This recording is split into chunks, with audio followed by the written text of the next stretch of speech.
భక్తి దేవరాయ వీక్షకులకి నమస్కారం. ఈరోజు శని గోచార ఫలితాలు, ముఖ్యంగా ఏ ఏ రాశుల మీద ప్రభావం ఉన్నది, అలాగే దేశ గోచారంలో కూడా శని యొక్క ప్రభావం ఎలా ఉంది అనేటువంటి వాటిని మనం చర్చించే ప్రయత్నం చేద్దాం. సాధారణంగా శని గ్రహము మందగ్రహమని మనం అంటూ ఉంటాం. మీకు కూడా తెలుసు అది. అయితే ఇక్కడ మాంద్యము అంటే మందగించడము అని అర్థం.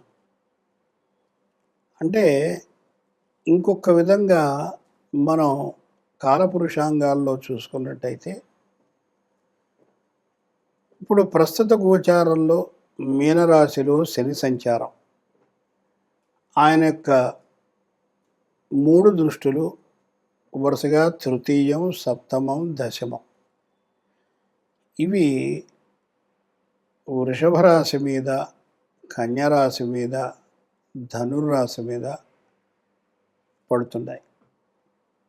అంటే శని తను ఉన్నటువంటి స్థానం నుంచి ఏ ఏ స్థానాలను చూస్తాడో ఆ స్థానాలకి భంగం కలిగేటువంటి అవకాశం ఉంటుంది. అంటే మనకి ఉదాహరణకి మనం వృషభం తీసుకుందాం. వృషభం 2వ భావం అనుకుందాం. 2వ భావం అంటే కుటుంబం ఉంటుంది, వాక్స్థానం ఉంటుంది, మనం తినేటువంటి ఆహారం నోట్లోకి వెళ్తుంది, అది కూడా 2వ భావమే. అలాగే మీకు ధరస్థానం కూడా 2వ భావమే. ఇవన్నీ కూడా గొంతు, అది కూడా 2వ భావమే. ఎప్పుడైతే శని యొక్క దృష్టి ఈ భావం మీద పడిందో, 2వ భావం మీద పడిందో, ఇవన్నిటి యొక్క ఏదైతే మనం అనుభూతిని పొందుతున్నామో అది తగ్గుతుంది, ఒక లెవెల్ కొంతవరకు తగ్గుతుంది అది. అలాగే భచక్రంలో షష్టమ రాశి అయినటువంటి కన్యారాశి, దీని మీద శని యొక్క దృష్టి ఉన్నప్పుడు మనం ఏ ఆహారాన్ని అయితే తీసుకోకూడదో, ఏ ఆహారం తీసుకుంటే మనకి బుద్ధి మందగించి పనిలో కూడా ఆలస్యత్వం వస్తుందో, అలాంటి రాశి అయినటువంటి కన్యరాశి మీద శని దృష్టి ఉండడం అంటే జీర్ణ ప్రక్రియ తగ్గిపోతుంది. ఉదాహరణకి చాలా సింపుల్ ఎగ్జాంపుల్ చెప్తాను. ఏమిటంటే, మనం మామూలుగా ఆంధ్ర ప్రాంతం కానీ తెలంగాణ ప్రాంతం కానీ మామూలు బియ్యం తీసుకుంటాం మనం. కానీ మీరు అటు ఉత్తరాది అంటే నార్దర్న్ ఇండియా కనుక వెళ్ళినట్లయితే బాసుమతి రైసే వాడతారు. మనం హోటల్లో వెళ్తే సాధారణంగా సగం వండినటువంటి బియ్యాన్నే మనకు వడ్డిస్తారు. ఇప్పుడు నార్దర్న్ ఇండియాలోకి వెళ్ళినప్పుడు ఈ బాసుమతి రైసు సగం ఉడికి సగం ఉడక్క, అది తిన్నప్పుడు ఆటోమేటిక్గా మీకు హెల్త్ చెడిపోతుంది. ఏమిటి? జీర్ణ ప్రక్రియ మందగిస్తుంది. అక్కడ మాంద్యుడి యొక్క శని యొక్క ప్రభావం కనబడుతుంది. సో ఈ విధంగా ధనుర్రాశి అంటే ధనస్సు అంటే నడుము వెనక భాగం, నడుము కింది భాగం, పిరుదులు, ఆ భాగం అంతా కూడా శని యొక్క దృష్టి. అంటే ఎవరికైతే షష్టమ భావానికి శని యొక్క సంబంధం ఉందో వీటికి సంబంధించినటువంటి రుగ్మతలు వస్తాయి అని చెప్పి మన శాస్త్రం చెప్తోంది. ఇప్పుడు ఇందాక మనం మాట్లాడుకున్నాం ఏలినాటి శని, దాని గోచారము, దాని ఫలితాలు అనేటువంటిది. ప్రప్రథమంగా ఈ ఏలినాటి శని యొక్క ప్రభావంలో ఉన్నటువంటి రాశులు కుంభం, మీనం, మేషం. మొన్నే మధ్యనే శని కుంభాన్ని వదిలి మీనంలోకి వెళ్ళాడు. కుంభంలో ఉన్నంతసేపు కుంభరాశి వాళ్ళకి విపరీతమైనటువంటి ఆరోగ్య సమస్యలు నడుముకి సంబంధించినటువంటి సమస్యలు, యూటరస్ కానీ లేకపోతే లేడీస్కి సంబంధించినటువంటి సమస్యలతో అనేక మంది బాధపడుతూ నాకు ఫోన్ చేసి దానికి పరిష్కార మార్గం అడగడం జరిగింది. అయితే ఇప్పుడు ప్రస్తుతం కుంభరాశిలోంచి మీనరాశిలోకి వచ్చి స్వనక్షత్రం మీదనే ఉన్నాడంటే ఉత్తరాభాద్రలోనే అతని యొక్క గోచారం జరుగుతూ ఉంది. కొద్ది కాలంలో ఆయనకి వక్రగతి వస్తుంది. ఈ వక్రగతి వచ్చినప్పుడు ఈ యొక్క పీడ విపరీతంగా ఉంటుంది.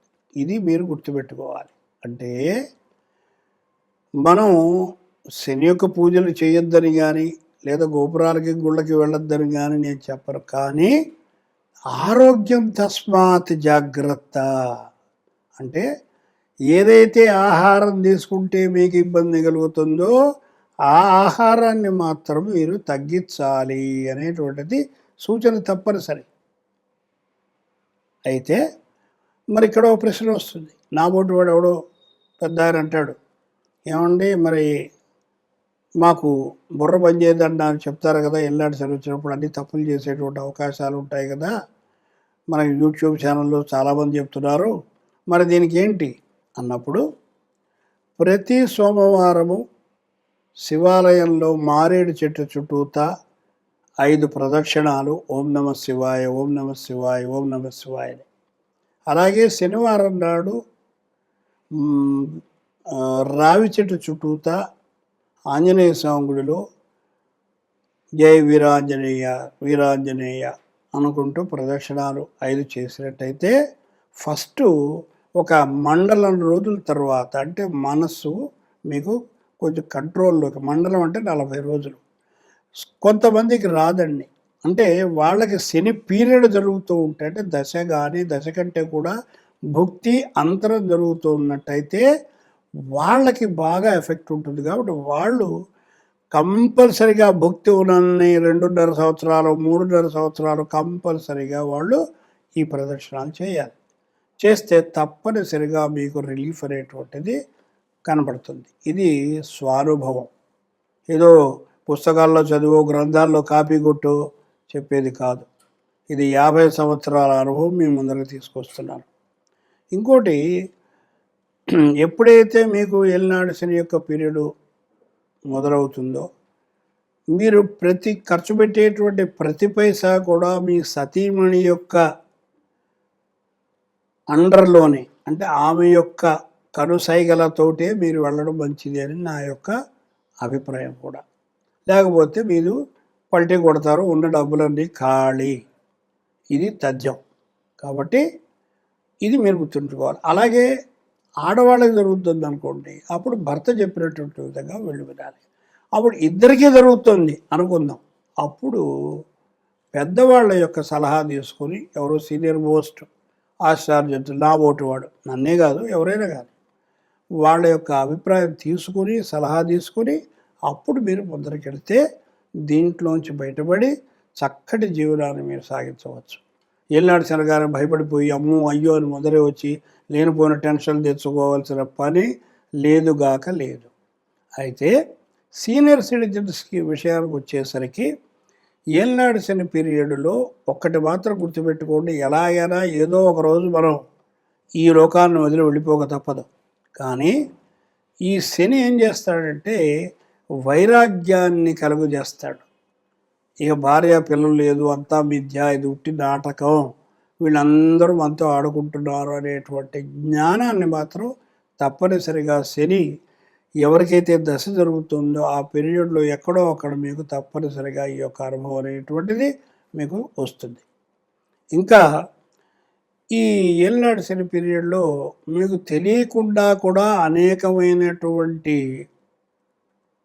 ఇనిమికల్ యాక్టివిటీస్, అంటే గుప్త శత్రువులు మీతోటే ఉంటారు. మీరు కాఫీ తాగిస్తే తాగుతారు, టిఫిన్లు తింటారు, మీతో పాటు భోజనం చేస్తారు, ఇంటికి వస్తారు, ఇంట్లో కూర్చుంటారు, అన్నీ మీతో అవసరమైతే డబ్బు కూడా తీసుకుంటారు అప్పుగా. ఇవన్నీ చేసినప్పటికీ కూడా వీళ్ళు మిమ్మల్ని మర్చిపోతారు. ఇట్లాంటి వాళ్ళతో తస్మాత్ జాగ్రత్త. మీరు ఎట్టి పరిస్థితుల్లో మీరు ఒక్క పైసా ఎవ్వరికి ఇవ్వవద్దు, అలాగే ఇంకోరి దగ్గర తీసుకోవద్దు. ఎందుకని అంటే దాదాపుగా రాశి యొక్క 12వ భావం నుంచి 2వ భావం వరకు రావడానికి 7.5 సంవత్సరాలు కాలం పడుతుంది. కాబట్టి 7.5 సంవత్సరాలు మీరు ఇబ్బంది పాలవుతారు. దానికంటే తీసుకోకుండా ఉంటే ఒక 2-3 రోజులు కష్టపడతాం, ఒక 2 రోజులు కష్టపడతాం, కానీ ప్రశాంతత, మనసుకు ప్రశాంతత దొరుకుతుంది, చక్కటి నిద్ర పడుతుంది, హాయిగా ఉంటారు. పిల్లలు, మీ భార్యాభర్తలు అందరూ చక్కగా సానుకూలంగా జీవితాన్ని సాగిస్తారు. ఇది ఈ ముఖ్యంగా ఏలినాటి శని యొక్క ప్రభావం అనేటువంటిది మీకు క్లుప్తంగా చెప్పడం జరిగింది. అలాగే పరిహార కార్యక్రమంలో ఇందాక చెప్పిన దాని తర్వాత మనకి వీలైనంత వరకు ప్రతి సోమవారం ఇంట్లో లేదా గుడిలో వీలును బట్టి మహాన్యాస రుద్రాభిషేకం చేయించుకోవడం ఒక ఎత్తు. అలాగే ప్రతి మాస శివరాత్రికి ఇంట్లో కానీ గుళ్ళో కానీ శివ అర్చన అంటే లేదా అభిషేకం చేయించుకోవడం కూడా చాలా ఉత్తమమైనటువంటి పరిహారంగా మనం చెప్పవచ్చు. అలాగే ఆంజనేయ స్వామికి వడమాల వేయడము శనివారం పూట, లేదు తమలపాకు తోమాల సేవ చేయడము, ఇలాగే ఇంకేదైనా ఆయనకి చాలా రకాలైనటువంటి పూజలు ఉన్నాయి, అవి చేసినా కూడా ఉపశమనం తప్పనిసరిగా జరుగుతుంది. నాకు ఈ మధ్యకాలంలో బ్రహ్మాండమైనటువంటి అనుభూతి ఈ హనుమంతుల వారి యొక్క దయ వల్ల చాలా జరిగింది. మా యొక్క మిత్రుడు, చిరకాల మిత్రుడు చాలా అస్వస్థత పొంది హాస్పిటల్లో అడ్మిట్ అయ్యి ఇక కష్టం అనేటువంటి స్టేజ్కి వచ్చినటువంటి వ్యక్తి ఇప్పుడు నార్మల్గా డిశ్చార్జ్ అయ్యి ఇంట్లో ఉన్నాడు. ఇది నేను సగర్వంగా ఆంజనేయ స్వామి రాముల వారి యొక్క అనుగ్రహము మాత్రమే అని చెప్పగలుగుతాను. రెండోది, ఇక 12 రాశులకి ఈ శుభాశుభ ఫలితాల గురించి మనం చెప్పుకుందాం. దీని తర్వాత వృషభ రాశి. వృషభ రాశికి ఈయన అంటే శని నవమ దశమాధిపతి లాభస్థానంలోకి వచ్చాడు. ఇక్కడ నేను చెప్పేది మాత్రం చాలా ప్రాక్టికల్ అండి, మీరు పుస్తకాల్లో ఉండేది కాదు. ఈ నవమ దశమాధిపతి అయినటువంటి శని గోచారంలో 11 ఉండడం మూలంగా నవమానికి సంబంధించిన దశమానికి సంబంధించినటువంటి విషయాలు వెలుగులోకి వస్తాయి. ఏమిటండి నవమం అంటే పూర్వపుణ్యం. అంటే ఇక్కడ చాలా జాగ్రత్తగా మనం ఆలోచించాలి. ఏమిటంటే పూర్వజన్మలో మనం చేసినటువంటి కర్మ యొక్క ఫలితాన్ని మనం ఈ జన్మలో అనుభవించక తప్పదు. ఇది కర్మ సిద్ధాంతం చెప్తోంది. అయితే ఈ శని ఎప్పుడైతే గోచారంలో నవమాధిపతి దశమాధిపతి అయ్యాడో పూర్వజన్మలో చేసిన పాపకర్మల యొక్క ఫలితం మూలంగా మీకు ప్రతి విషయము కూడా ఏదో జాప్యం, ఏదో విధమైనటువంటి ఒక డిసప్పాయింట్మెంట్, ఒక నిర్లిప్తత, ఇదేమిటిది, ఇది ఇంతేనేమో అనేటువంటి భావన కలగజేసేటువంటి సమయం ఇది. అయితే ఈ శని ఎప్పుడైతే తన స్వనక్షత్రంలో ఉన్నాడో దీని యొక్క ప్రభావం ఎక్కువ ఉంటుంది. మెల్లమెల్లగా ముందరికి జరుగుతున్న కొద్దికి దీని యొక్క ప్రభావం తగ్గిపోతుంది.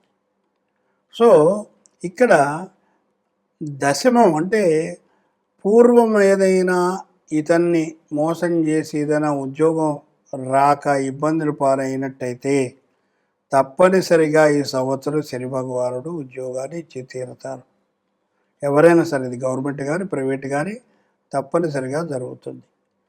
దీనికి కాలం వేచి ఉండాలి. మీకు గనక భుక్తి కానీ అంతరం కానీ సూక్ష్మం కానీ శని జరుగుతూ ఉన్నట్టయితే ఇది జరిగిన తర్వాత ఈ రాశి వాళ్ళకి తప్పనిసరిగా మంచి జరుగుతుంది. మోస్ట్ ప్రాబబ్లీ జూన్ నుంచి మంచి కాలం వీళ్ళకి అని చెప్పి మనం చెప్పవచ్చు. అలాగే వీళ్ళు మంచి స్థిరాస్తిని వృద్ధి చేసుకుంటారు. అలాగే భూములు కొనడం కానీ, ఇల్లు కొనడం కానీ, అలాగే జీవితానికి సంబంధించినటువంటి అన్ని విషయాలు, అన్ని వస్తువులను సమకూర్చుకొని చక్కటి జీవనాన్ని సాగిస్తారు. అలాగే కొన్ని విషయాల్లో వీళ్ళకి అపనిందలు వస్తాయి. అంటే ఎప్పుడు ఈర్ష్యపడేవాడు ఎప్పుడు మన వెంబడే ఉంటాడు. ఒకడు అభివృద్ధిలోకి వస్తున్నాడంటే పీతల కదే, ఇంకోడు దాని కాళ్ళు లాగుతున్నట్టుగా వీడిని ముందరికి రానియకుండా వీడి మీద అపనిందలు వేయడం, లేనిపోని ఇవన్నీ కూడా ఈ సంవత్సరం గతంలో జరిగినవన్నీ కూడా కొట్టుకుపోతాయండి. ఇది మాత్రం తథ్యం. అలాగే మాతృవంశికులు అంటే ఈ వృషభ రాశి వాళ్ళ యొక్క తల్లిగారి యొక్క సంబంధికమైనటువంటి వాళ్ళ సంబంధమైన సూతకం జరుగుతుంది, ఎవరో పోవడం ఏదో జరుగుతుంది. అలాగే వాహన ప్రమాదాలు, తస్మాత్ జాగ్రత్త. అలాగే మీకు ఒకవేళ ఎవరన్నా విదేశాలకు వెళ్ళాలి అనుకుంటే మీకు బ్రహ్మాండమైనటువంటి కాలం మీకు ఆసన్నమైంది. జూన్ నుంచి మీకు వీసాలు కూడా వచ్చేస్తాయి, ఏ విధమైనటువంటి ఇబ్బంది ఉండదు. అలాగే కొంతమందికి భార్యకి స్వల్ప ఆరోగ్యం భంగం జరుగుతుంది. అలాగే